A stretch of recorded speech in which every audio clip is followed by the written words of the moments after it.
Hello, good morning, students. Today in 12th class physics, we are starting a very important topic, lens maker's formula. Lens maker's formula. जैसा इसका ये नाम suggest कर रहा है, इसमें this formula is used to make any lens of any desired focal length. अगर आपको फोकल लेंथ 10 चाहिए तो आपको उसके radius of curvature refractive index कितना लेना पड़ेगा, that will be made with the help of this lens makers formula. हम लोग जो भी लेंसेज डिजाइन करेंगे, जिस फोकल लेंथ के भी डिजाइन करेंगे, उसके लिए अभी हम लोग इस फार्मूले का यूज करेंगे. फार्मूला क्या है? सपोज एक कॉन्वेक्स लेंस है जिसका रिफ्रैक्टिव इंडेक्स सपोज μ2 है और ये सराउंडिंग मीडियम जो है this is named as first और इसका रिफ्रैक्टिव इंडेक्स सपोज μ1 है. तो डिजायर्ड फोकल लेंथ सपोज बच्चों f है.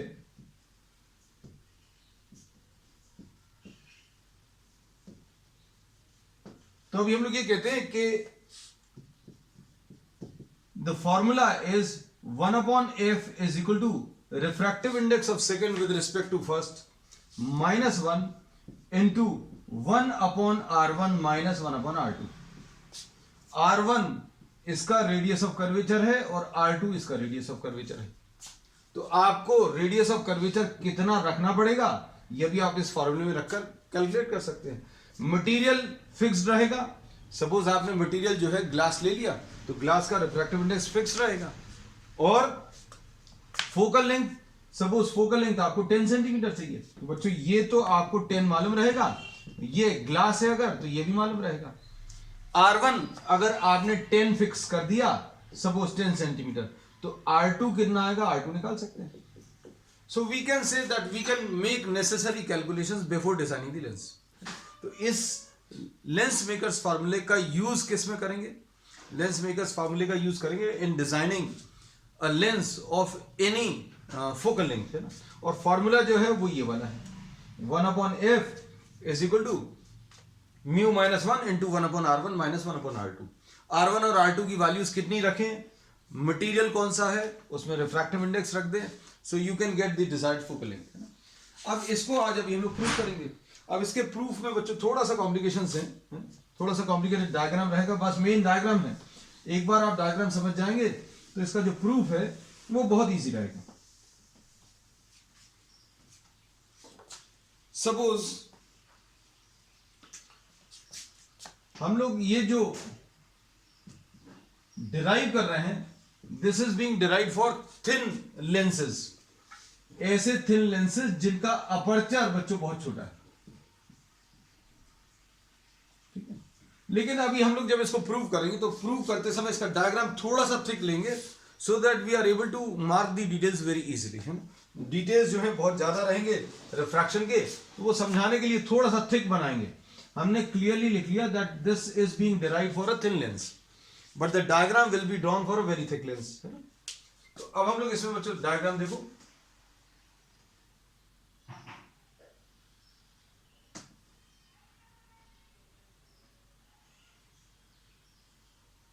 Suppose this is a convex lens.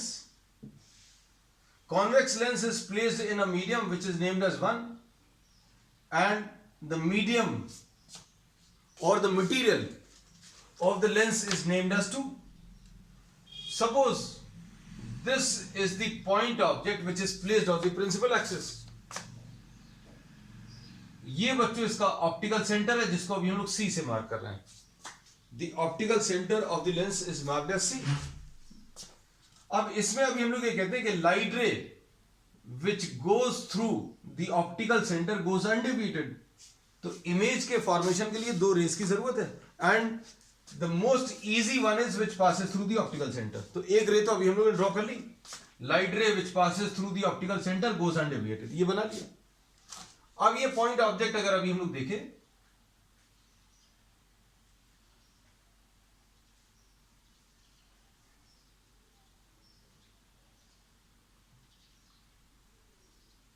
this light ray strikes on the first surface, ये बच्चों इसका फर्स्ट सरफेस है और इसका रेडियस r1 है, ये सेकंड सरफेस है, इसका रेडियस r2 है.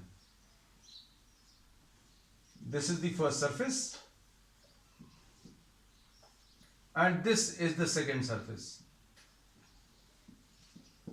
To see the refraction or to study the refraction at this point, इस पॉइंट पर रिफ्रैक्शन अगर अभी हम लोग देखना है तो अभी हम लोग क्या करेंगे, इस पॉइंट पर एक नॉर्मल ड्रॉ करेंगे. तो अभी हम लोगों ने ये बोला अगर कोई लेंस आपको दिया हुआ है तो इसमें ये वाला फर्स्ट वाला जो सरफेस है उसका स्फीयर यहां कहीं पर बनेगा और उसका सेंटर यहां कहीं पर आएगा. So we say that the centre of curvature of the first surface will be lying to the right side. ये देखो, ये अभी हमने यहां पर ड्रॉ करके बता दिया. जो पहला वाला सरफेस है उसका radius will be lying to the right side and centre of curvature will also be lying to the right side. इसका सेंटर राइट साइड पर लाई करेगा. अब ये सेंटर की जरूरत क्या है, तो अभी हम लोग ये कहते हैं किसी भी पॉइंट पर अगर लाइट रे स्ट्राइक कर रही है तो यहां पर अगर परपेंडिकुलर ड्रॉ करना है तो अभी हम लोग इस पॉइंट को किससे, सेंटर से मिला देंगे. So what will be doing, we will be joining this to the centre of curvature.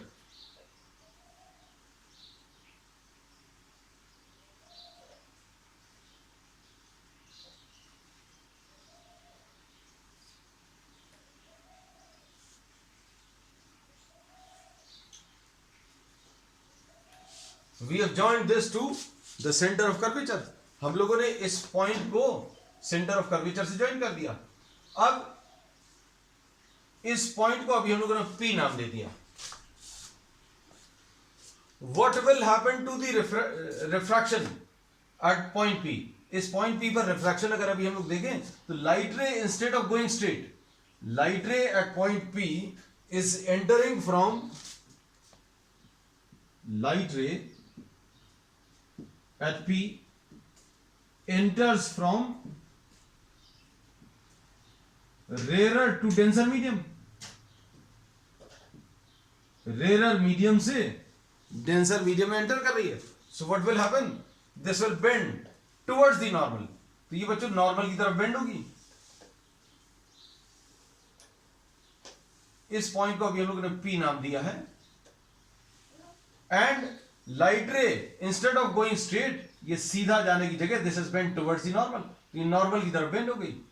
And if this second surface is not present, अगर ये सेकंड सरफेस नहीं है तो क्या होता बच्चों, ये ऐसी सीधी जाकर इस पॉइंट पर स्ट्राइक करती.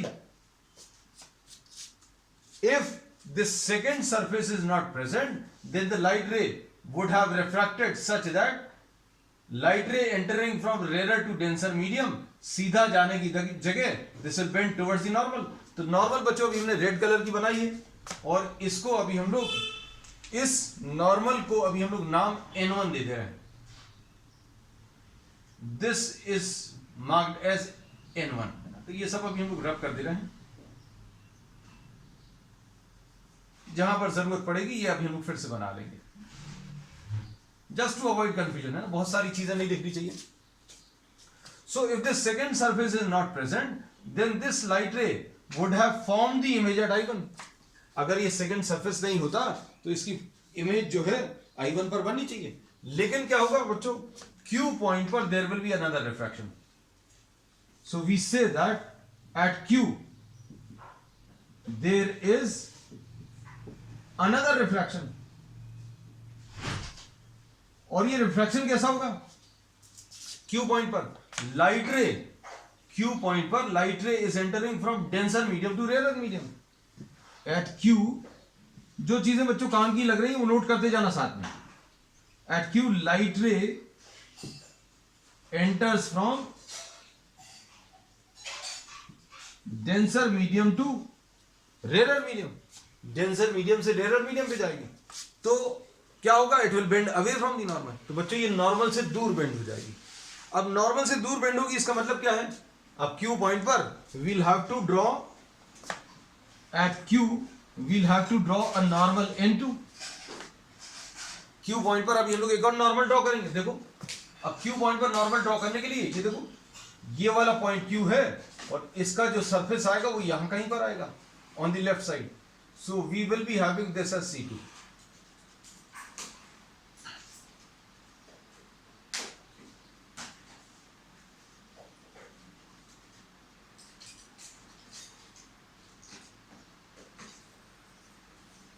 तो ये इसका नॉर्मल N2 आ गया. This is the normal N2.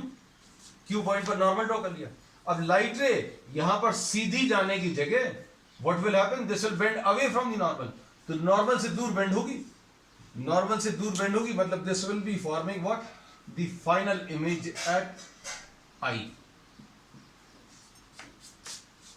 So here we have drawn the diagram. Image का formation कैसे होगा?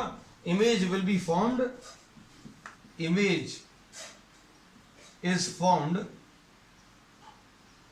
by two refractions. दो रिफ्रैक्शन से इमेज बन रही है. First at P and second at Q. पहला रिफ्रैक्शन बच्चों P पर हो रहा है और दूसरा रिफ्रैक्शन बच्चों कहां पर, Q पर हो रहा है. अब इसके बाद देखना ध्यान से, ये सारी चीजें जो है ये सिर्फ डायग्राम समझना मुश्किल है. एक बार आप डायग्राम को समझ लें तो आपको ये पूरा डेरिवेशन बहुत इजी हो जाएगा. So only the diagram part is tough. तो अभी हम लोगों ने इसमें क्या लिया है बच्चों, देखो हम लोगों ने इसमें ये बोला that this is a thick lens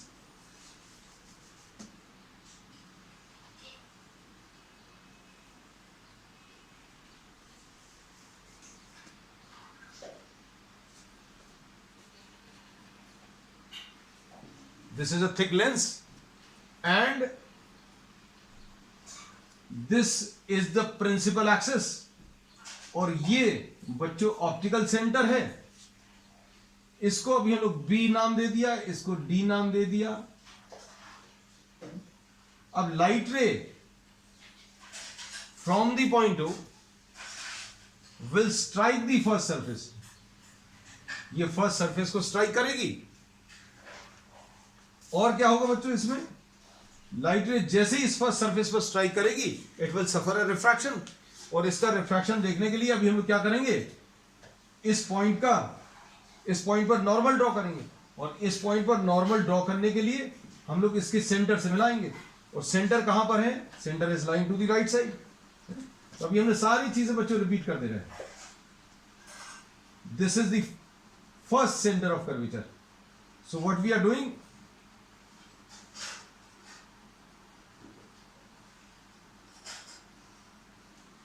we have drawn the center of curvature.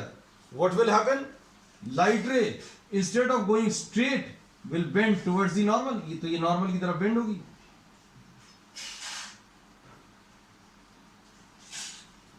And will tend to form the image at I1. अगर ये second surface नहीं होता तो ये light ray जो है bends towards the normal, यहां पर strike करती और ये वाली light ray through the optical center goes undeviated. So the image would have been formed at I1. अगर ये सेकंड वाला सरफेस नहीं होता है ना, अगर ये पूरा ग्लास होता तो क्या होता, इमेज यहां पर बनती. But what happens at point Q, point Q पर एक और रिफ्रैक्शन हुआ. और पॉइंट Q पर रिफ्रैक्शन देखने के लिए हम लोगों ने इसके ऊपर भी एक और नॉर्मल ड्रॉ किया.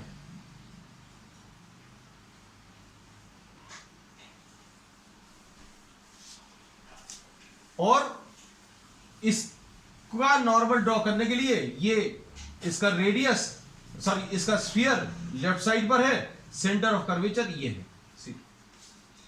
So light ray instead of going straight will bend away from the normal. Q point पर डेंसर से रेयर में जा रही है. So it will bend away from the normal. तो बच्चों final image will be formed at I. तो ये इसका डायग्राम है. अब इसमें इसको अभी हम लोग A नाम दे देते हैं, इसको अभी हम लोग E नाम दे दे रहे हैं. इसका रेडियस बच्चों R1 है और इसका रेडियस बच्चों R2 है. सेंटर ऑफ कर्वेचर से ऑब्जेक्ट का जो डिस्टेंस है सेंटर ऑफ कर्वेचर से ऑब्जेक्ट का जो डिस्टेंस है वो भी मार्क कर दे रहे हैं. सपोज दिस डिस्टेंस इज, अब हम लोग इस डायग्राम को रख कर दे रहे हैं, will be using this only.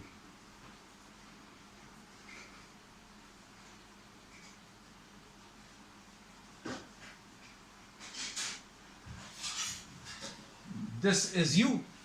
Object का पॉइंट, ऑब्जेक्ट का ऑप्टिकल सेंटर से जो डिस्टेंस है वो u है.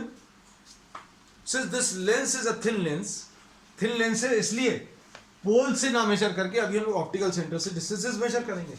अब इसके बाद फाइनल जो इमेज बन रही है इसका ये जो डिस्टेंस है बच्चों,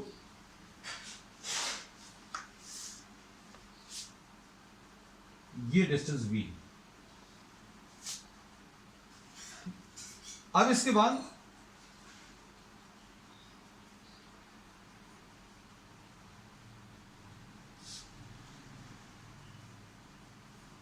यहां से इसका I1 का जो डिस्टेंस है उसको अभी हम लोग ने V1 मार्क कर दिया. इसका रेडियस ऑफ कर्वेचर R1 और सेकंड सर्फेस का रेडियस ऑफ कर्वेचर बच्चों R2. अब हम लोग क्या करेंगे, अब हम लोग फॉर्मूला अप्लाई करेंगे. कौन सा वाला फॉर्मूला अप्लाई करेंगे? 1 हम लोग जो फॉर्मूला यूज करने वाले हैं वो रिफ्रैक्शन थ्रू कर्व्ड सरफेसेस का फॉर्मूला यूज करेंगे. और इसको अब अच्छे से समझना, ये अभी हम लोग पहले डिस्कस कर चुके हैं, आज अभी हम लोग फिर से एक बार डिस्कस कर रहे हैं. μ2 upon v minus μ1 upon u is equal to μ2 minus μ1 upon r. This is the formula which we will be using. अब इसमें अभी हम लोग क्या कहते हैं बच्चों, यहां पर जो अभी हम लोगों ने लिया था, ये जो डेरिवेशन लिया था, इसमें ये फर्स्ट मीडियम था. मतलब लाइट रे जहां से आ रही है उसका रिफ्रैक्टिव इंडेक्स μ1 था, और लाइट रे जिस मीडियम में जा रही है उसका रिफ्रैक्टिव इंडेक्स बच्चों μ2 था. लाइट रे जहां से आ रही है, अच्छे सुनना और बिल्कुल ऐसे ही अप्लाई करेंगे. लाइट रे हम लोग इसको लिखते हैं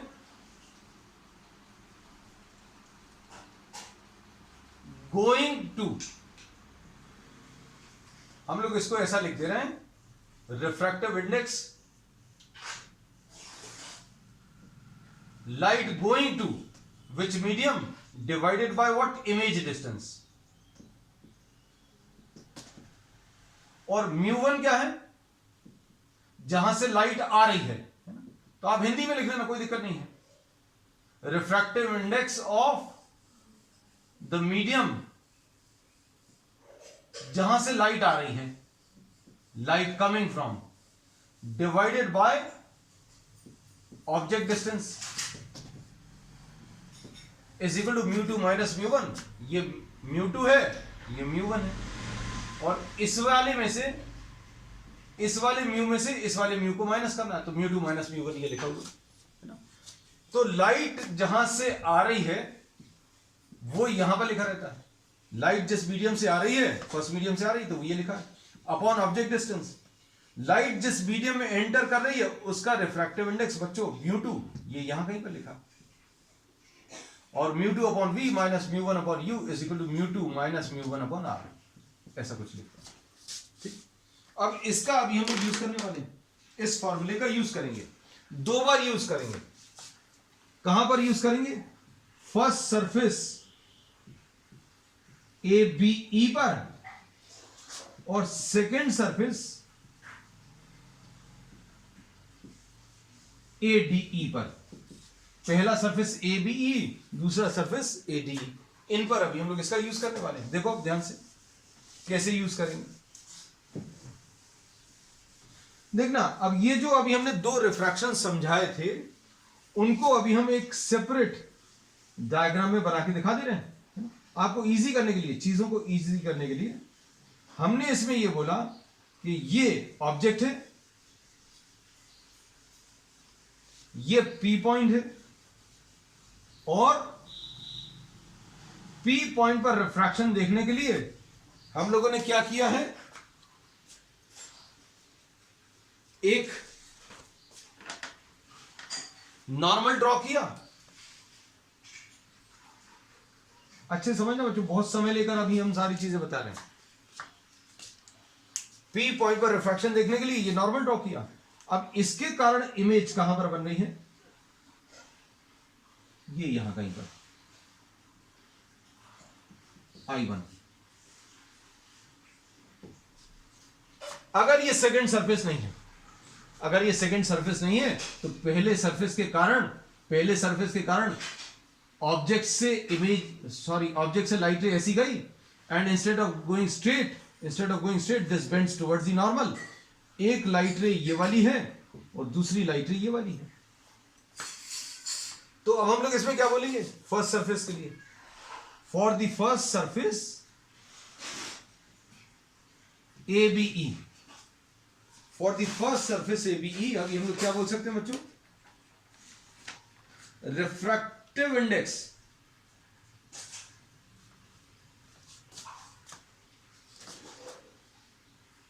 फॉर द फर्स्ट सरफेस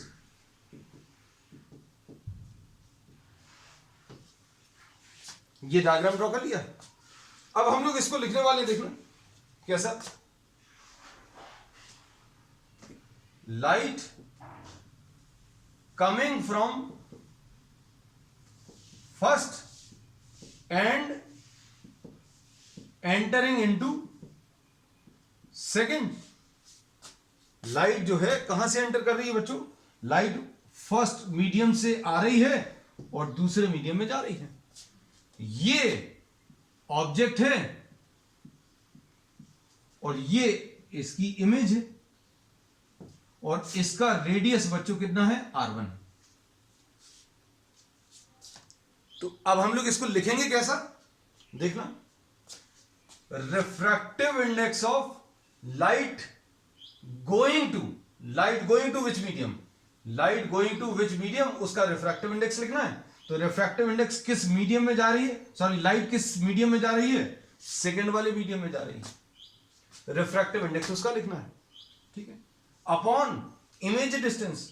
तो बच्चों अभी हम लोग क्या बोलेंगे, इसका जो इमेज डिस्टेंस है वो अभी हम लोगों ने मार्क किया हुआ है, कितना है, ये V1 है। तो refractive index of the medium into which the light is going, तो refractive index of that medium into which the light is going into the second medium. Light second medium में जा रही है, फर्स्ट मीडियम से निकलकर second medium में जा रही है, तो इसको μ2 लिख लिया, डिवाइडेड बाय इमेज डिस्टेंस। तो बच्चों ऑब्जेक्ट ये है और इमेज इसकी I1 पर बन रही है। अगर ये सेकंड वाला सरफेस नहीं होता तो इमेज I1 पर बनती। तो μ2 अपॉन V1 माइनस म्यू, मतलब refractive index of the medium from which the light is coming from. तो लाइट किस मीडियम से आ रही है, तो लाइट फर्स्ट वाले मीडियम से आ रही है, तो इसमें μ1 डिवाइडेड बाय ऑब्जेक्ट का डिस्टेंस। तो बच्चों ऑब्जेक्ट का डिस्टेंस अभी हम लोगों ने मार्क किया हुआ, ये अभी हम लोगों ने u मार्क किया है, ये u है, और ये वाला जो डिस्टेंस है बच्चों ये v1 है, is equal to μ2 minus μ1 upon R1। तो ये पहली इक्वेशन है, this is the first equation, है ना। बस इसमें सिर्फ ये दो इक्वेशंस लिखना आना चाहिए, थोड़ा सा टफ है। अब इसमें अभी हम लोग इसको ऐसा कहते हैं कि अब अगर ये सेकंड सरफेस नहीं होता तो लाइट रे ऑब्जेक्ट से निकलती और P पॉइंट पर स्ट्राइक करने के बाद this bends towards the normal और I1 पर इमेज बना लेती। लेकिन अब क्या है, अब हम लोग ये बोलेंगे कि सेकंड सरफेस भी है। अब इसको ऑप्टिक्स के टर्म्स में, रे ऑप्टिक्स के टर्म्स में अभी हम लोग ये कहते हैं, अगर दो सरफेसेस हैं तो पहले वाले ने जो इमेज बनाई है, पहले वाले ने जो सो कॉल्ड इमेज बनाई है, that will act as object, this acts as object for the second surface, for second surface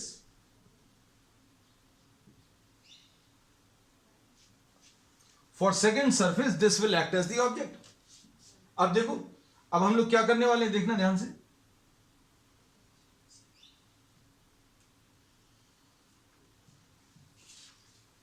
ये सेकंड वाला सरफेस बना लिया, कौन सा वाला बच्चों, देखो ए बनाया, डिस्टेंसेस मार्क नहीं कर रहे क्योंकि सारे डिस्टेंसेस अभी हम पहले डायग्राम में ड्रॉ कर चुके हैं। इसमें ये डी बना लिया और ये ई बना लिया।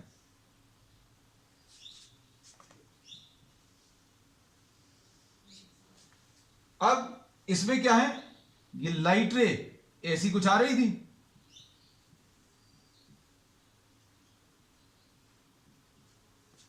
लाइट रे ऐसी कुछ आ रही थी, लेकिन इस पॉइंट पर फिर से एक रिफ्रैक्शन होगा। क्यू पॉइंट पर अनदर रिफ्रैक्शन टेक्स प्लेस, और ये रिफ्रैक्शन बनाने के लिए हम लोग क्या करेंगे, क्यू पॉइंट पर नॉर्मल ड्रॉ करेंगे। तो लो भाई, क्यू पॉइंट पर नॉर्मल ड्रॉ कर दिया, और क्या होगा, finally light ray instead of going straight, ध्यान से सुनना, लाइट रे डेंसर मीडियम से रेरर मीडियम में जा रही है।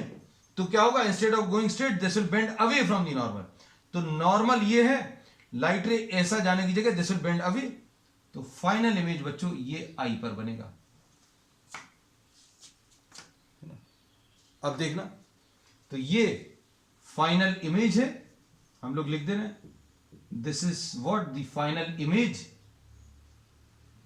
In air. ये ऑब्जेक्ट कौन सा है, ये वर्चुअल ऑब्जेक्ट है, मतलब इधर तो कोई ऑब्जेक्ट है नहीं, इसको वर्चुअल ऑब्जेक्ट क्यों बोल रहे हैं बच्चों, देखना ध्यान से। हमने बोला ओ से लाइट रे निकली, पी पर स्ट्राइक करी, अगर ये सेकंड सरफेस नहीं होता तो ये light ray instead of going straight will bend towards the normal, ऐसी कुछ बेंड होगी और I1 पर इमेज बनाती, ये अभी हमने बना दिया। लेकिन क्यू पॉइंट पर एक और रिफ्रैक्शन हुआ, और क्यू पॉइंट पर एक और रिफ्रैक्शन हुआ, और ये लाइट रे यहां पर bends away from the normal, क्योंकि डेंसर से रेरर में जा रही है। तो डेंसर से रेरर में जाने के लिए क्या होगा, इंस्टेड ऑफ गोइंग स्ट्रेट, तो ये इस नॉर्मल से दूर की तरफ बेंड हो गई। सो फाइनल इमेज ये बन गई। तो अब हम लोग इसमें क्या बोलेंगे बच्चों, ध्यान से देखना। लाइट रे अब कहां से कहां ट्रैवल कर रही है, लाइट रे सेकंड मीडियम से कहां पर, फर्स्ट मीडियम में ट्रैवल कर रही है। Light ray is travelling from second medium to first medium. अब देखो, लाइट रे कहां से आ रही है, सेकंड मीडियम से आ रही है, कहां पर जा रही है, तो ये फर्स्ट मीडियम में जा रही है ना। तो अब इसमें कैसा लिखेंगे,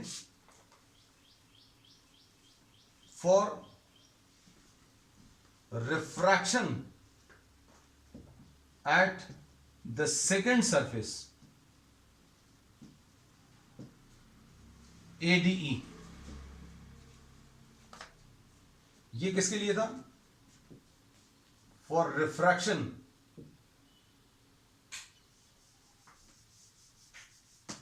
एट द फर्स्ट सरफेस। सिर्फ यही दो इक्वेशन हैं बच्चों important, ABE। Refraction at second surface पर अगर अभी हमें देखना है तो कैसा लिखेंगे, रिफ्रैक्टिव इंडेक्स किस मीडियम का, जहां पर लाइट जा रही है ना। तो लाइट कहां पर जा रही है बच्चों,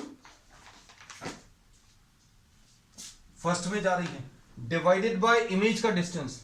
तो इमेज का डिस्टेंस मतलब आई का डिस्टेंस, ये अभी हमने मार्क किया, ये लिख लिया, minus refractive index of the medium from which the light is coming. तो लाइट कहां से आ रही है बच्चों, क्यू पॉइंट पर लाइट सेकंड मीडियम से आ रही है और फर्स्ट में जा रही है ना। तो अभी हम लोगों ने बोला है this is coming from which medium, second medium, divided by object distance. तो बच्चों इसका ऑब्जेक्ट जो है वो ये है, virtual object, this is the virtual object. तो इसका जो डिस्टेंस है यहां ऑप्टिकल सेंटर से कितना है, ये V1 है। तो ये क्लियरली लिखा है, ये वर्चुअल ऑब्जेक्ट है, ये फाइनल इमेज है, यहां पर ये ऑब्जेक्ट है, ये इमेज है ना। तो ऑब्जेक्ट और इमेज अभी हमने क्लियरली लिखे हैं, मीडियम्स भी क्लियरली लिखे हैं, और इधर पर क्या लिखते हैं, इसमें से इसको माइनस करके μ1 में से μ2 को माइनस करके divided by radius of curvature, तो रेडियस ऑफ कर्वेचर r2। बस सिर्फ ये दो चीजें हैं काम की, और इन्हीं को समझने में थोड़ा सा दिक्कत जाती है, बाकी का डेरिवेशन बच्चों बहुत ईजी है। अब हम लोग क्या बोल रहे हैं देखना ध्यान से। इसमें अभी हमने बोला कि ये पहले सरफेस पर ऑब्जेक्ट ये है, इमेज I1 है, ऑब्जेक्ट का डिस्टेंस u है, और इस इमेज का डिस्टेंस कितना है, v1 है। लाइट कहां से आ रही है, फर्स्ट से आ रही है, सेकंड में जा रही है।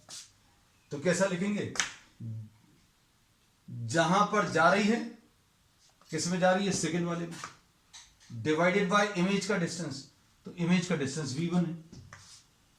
फिर उसके बाद माइनस μ1, लाइट जहां से आ रही है मतलब फर्स्ट मीडियम से आ रही है, अपॉन ऑब्जेक्ट का डिस्टेंस, तो ऑब्जेक्ट का डिस्टेंस u है, और इन दोनों को माइनस करके डिवाइडेड बाय r1, ये पहला सरफेस। फिर दूसरे वाले में अभी हम लोग ने बोला रिफ्रैक्शन कहां से कहां हो रहा है, सेकंड से आ रही है, फर्स्ट में जा रही है, सेकंड से आ रही है, फर्स्ट में जा रही है। कहां से आ रही है, light coming from the second medium, ये लिखा हुआ है, light coming from second medium, and going to which medium, first medium. तो going to which medium, μ1 divided by image का डिस्टेंस, तो इमेज का डिस्टेंस बच्चों I का डिस्टेंस v है, इमेज का जो डिस्टेंस है वो बच्चों v मार्क किया, तो μ1 अपॉन v, और कहां से आ रही थी, μ2 से आ रही थी। ऑब्जेक्ट का डिस्टेंस, तो बच्चों ये वाला जो है ये वर्चुअल ऑब्जेक्ट का काम करता है, is equal to μ1 minus μ2 upon r2। अब इसके बाद ये सेकेंड इक्वेशन आ गई।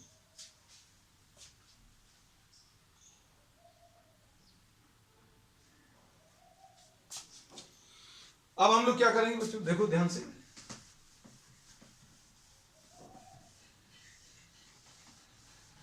अब हम लोग इन दोनों इक्वेशंस को ऐड करेंगे। कौन सी दोनों इक्वेशंस को, we will be adding first and second.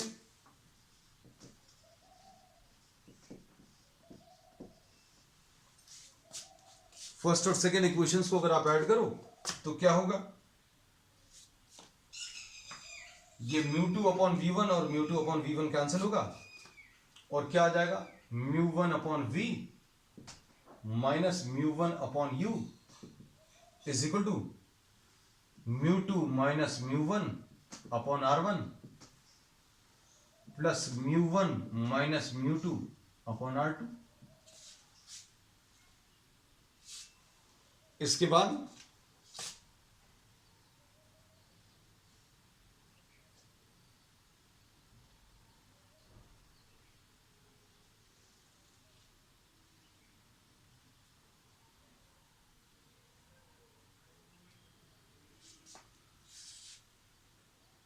देखना ध्यान से, जल्दी जल्दी लॉग इन कर लो बच्चों।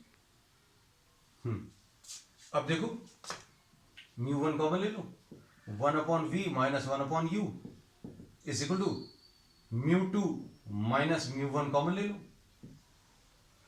μ2 माइनस μ1 अगर कॉमन ले लिया तो इधर बचेगा 1 upon r1,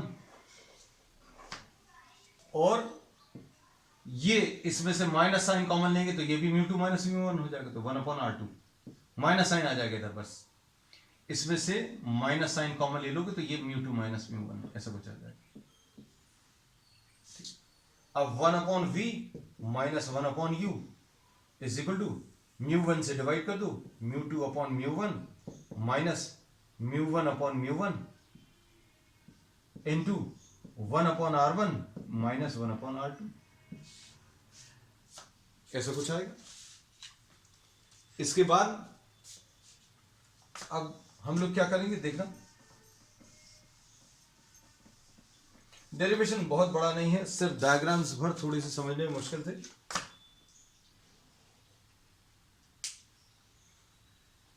one upon v minus 1 upon u is equal to μ2 1 minus 1 into 1 upon r1 minus 1 upon r2, ऐसा कुछ आएगा। अब इसके बाद क्या कह सकते हैं बच्चों, ये एक इक्वेशन है जिसको अभी हम लोगों ने थर्ड बोल दिया। अब एक रिलेशन तुम लोगों को ऑलरेडी मालूम है, जो भी हम पहले भी बता चुके कि ऑब्जेक्ट अगर इन्फिनिटी पर है, if the object is placed at infinity, ध्यान से सुनना बच्चों, तो लाइट रेस पैरेलल होंगी और इमेज कहां पर बनती है बच्चों? फोकस पे बनती है ना। तो इसमें u अगर माइनस इन्फिनिटी है तो v की वैल्यू प्लस एफ आएगी। प्लस एफ क्यों? क्योंकि डिस्टेंस ऑप्टिकल सेंटर से राइट की तरफ जो मेजर करोगे वो पॉजिटिव डिस्टेंस आएगा। अब ये वाली वैल्यूज इसमें रख दो, तो 1/f माइनस 1/माइनस infinity is equal to mu two 1 minus 1/r1 minus 1/r2। अब ये आ जाएगा 1/f is equal to 1/r1 minus 1/r2। ठीक, अब इसमें अभी हम लोग क्या बोल सकते हैं बच्चों? फाइनली जो रिलेशन आया है वो क्या, ये सब अब रब कर दे रहे हैं क्योंकि अब इनकी जरूरत नहीं है।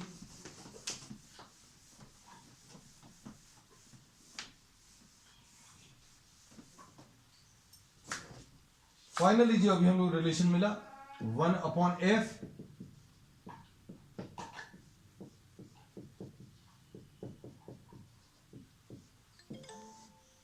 अब ये अभी हम लोग कहते हैं this is a very important relation. ये इसलिए इंपॉर्टेंट है क्योंकि अगर आपको कोई मटेरियल दिया हुआ तो ये फिक्स रहेगा, दिस विल बी नोन, और focal length, required focal length, आपको जितनी फोकल लेंथ चाहिए उसकी वैल्यू मालूम रहेगी। R1 एक वैल्यू आप फिक्स कर लो, सपोज आपने R1 की वैल्यू 10 ले ली तो you can calculate what R2। तो this is called lens makers formula. इसको लेंस मेकर्स फार्मूला इसलिए बोलते हैं क्योंकि इसका अभी हम लोग यूज करते हैं किसमें? In designing any lens of required focal length. अब एक और चीज बच्चों ध्यान से सुनना, अब इसमें थर्ड और फोर्थ को अगर आप कंपेयर करो, देखना ध्यान से, इसका राइट हैंड साइड बच्चों mu minus 1 into 1/r1 minus 1/r2, और यहां पर भी mu minus 1/r1 minus 1/r2। तो ये जो लेफ्ट हैंड साइड है वो भी सेम आएंगी, मतलब अब 1/f will be equal to 1/v minus 1/u। एक रिलेशन और मिल गया। तो बच्चों इसको अभी हम लोग लेंस फार्मूला बोलते हैं, इसको अभी हम लोग लेंस फार्मूला, ये लेंस मेकर्स फार्मूला है।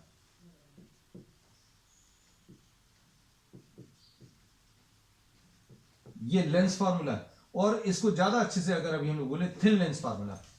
ये जो डेरिवेशंस अभी हम लोगों ने किए हैं किसके लिए किए हैं? We have done this for thin lenses. Diagram जरूर थोड़े से थिक बनाए हैं, रीजन क्या है? क्योंकि उसमें बहुत माइन्यूट डिटेल्स मार्क करने थे, therefore we have drawn thick lenses. तो इसमें असम्पशंस क्या थे? That this lens is a thin lens, और इसमें जो अपर्चर है बच्चों छोटा है। अपर्चर छोटा होने से फायदा क्या रहेगा? एंगल जो आएंगे वो बहुत छोटे आएंगे। तो ये जो फॉर्मूलेज अभी हम लोग ने यूज किए हैं, ये किसके लिए यूज किए थे? For small angle of incidences, छोटे एंगल्स के लिए यूज किए थे, है ना। तो हम लोगों ने अपर्चर छोटा करके ये सारी असम्पशंस को ट्रू कर दिया था। तो अब इसमें मेन कॉन्सेप्ट जो है वो याद रखना, there are only two equations which are to be applied, one at the first surface and the other one at the second surface, है ना। और ऐसा भी याद रखना कि इस फॉर्मूले को अप्लाई करने में, कौन से वाले फॉर्मूले को? हम लोगों ने मेन जो फॉर्मूला अप्लाई किया है वो कौन सा वाला? μ2/v minus μ1/r, μ1/u is equal to μ2 minus μ1/r। और इसमें ये याद रखना, इसमें सेकेंड मीडियम कौन सा है? From which, sorry, to which the light is going, और वन क्या है? From which the light is coming. Hindi में लिख लेना इसको, क्योंकि ये अभी हम लोग खुद के लिए है। भाई लाइट जहां से आ रही है उसका रिफ्रैक्टिव इंडेक्स μ1 है, और जहां पर जा रही है उसका रिफ्रैक्टिव इंडेक्स बच्चों म्यू टू है, इसी का यूज किया।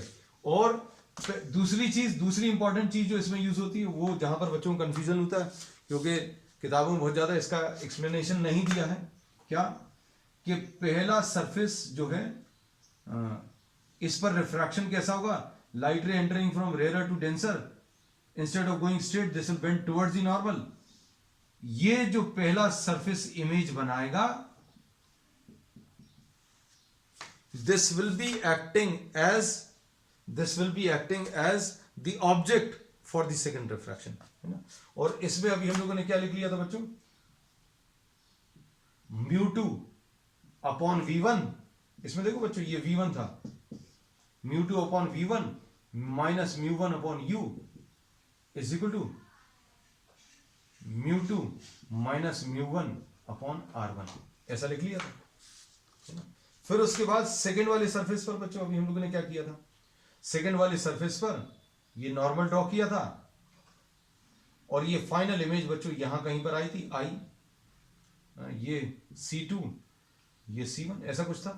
और अभी हम लोग क्या बोलते हैं, रिफ्रैक्टिव इंडेक्स, लाइट किस मीडियम में जा रही है बच्चों, इस सेकंड वाले रिफ्रैक्शन में light is going into the first medium, upon image का डिस्टेंस। तो इमेज का डिस्टेंस बच्चों v है, इमेज का डिस्टेंस, फाइनल इमेज का डिस्टेंस बच्चों v है, और μ1 अपॉन u। अब ये इंपॉर्टेंट है, जो सेकंड सरफेस है उसके लिए ऑब्जेक्ट डिस्टेंस कौन सा आएगा, v1 इज इक्वल टू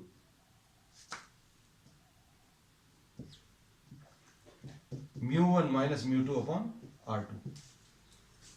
ठीक है, तो बच्चों ये दोनों सरफेसेस पर रिफ्रैक्शन की इक्वेशंस लिखना आना चाहिए, बस मेन चीज इसमें ये है। तो this completely proves what the lens makers formula, and we will be continuing with numericals based on this formula on the next one. That's all for today.